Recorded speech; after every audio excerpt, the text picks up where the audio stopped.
Notice the Roman numerals at the bottom of the staff. The harmonic coding pictured here, when sung by a four-voice choir, would sound something like this.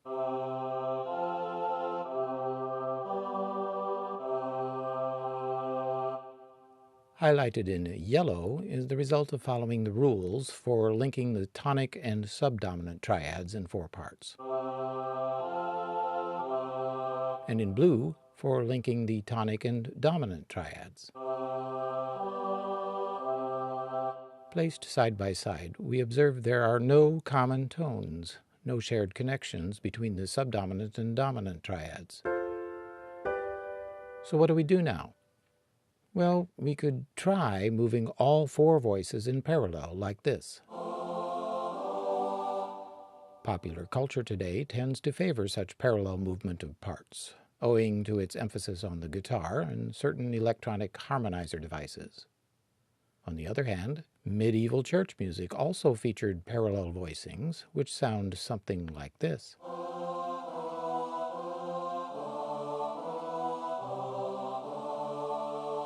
Yes, they used power chords way back then.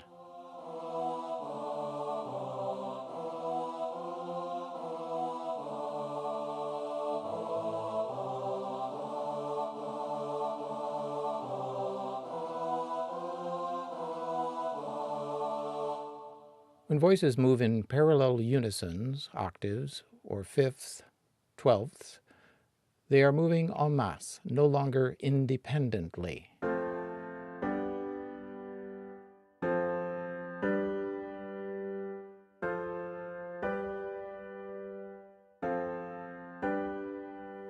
There is no individual voice leading and no counterpoint happening between voices.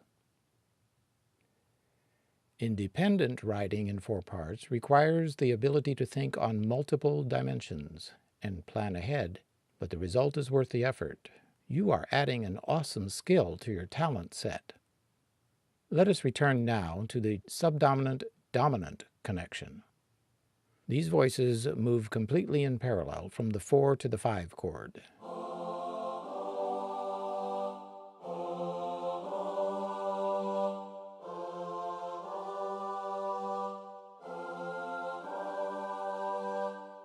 In pure 4-part writing, we must avoid parallel unisons, fifths, octaves, and twelfths.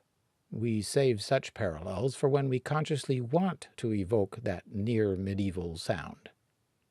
What is happening here? At A, bass and soprano move in parallel octaves, alto in parallel fifths with the bass. At B, bass and tenor move in unison, F to G, Fa to Sol, while alto moves in parallel fifths with them. Note that the third of each chord is left out in the audio, so you can better hear the parallel octaves and fifths.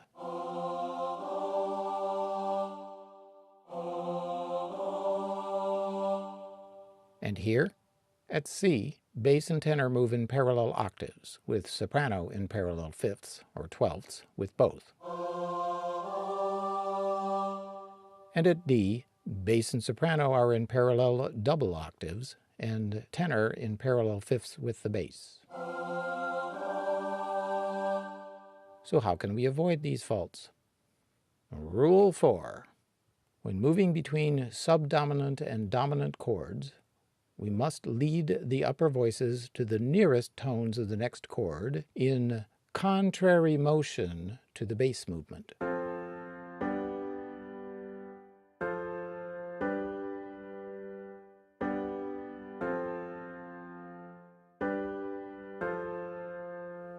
Voila!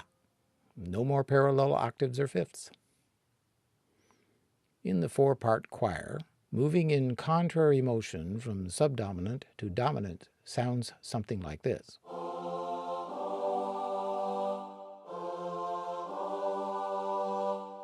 Smooth. The reverse is also possible, dominant to subdominant, 5 to 4.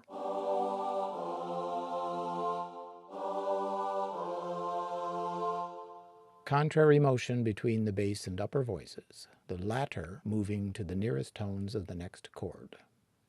Thus, we have introduced the concepts of parallel motion and contrary motion, and how the latter may be used to maintain independent voice leading between subdominant and dominant chords.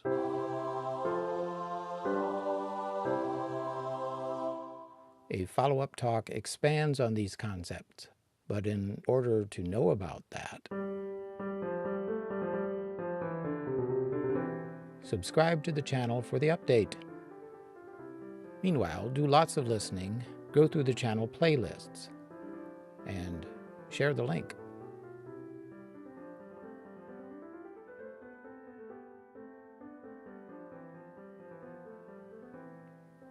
Food for thought.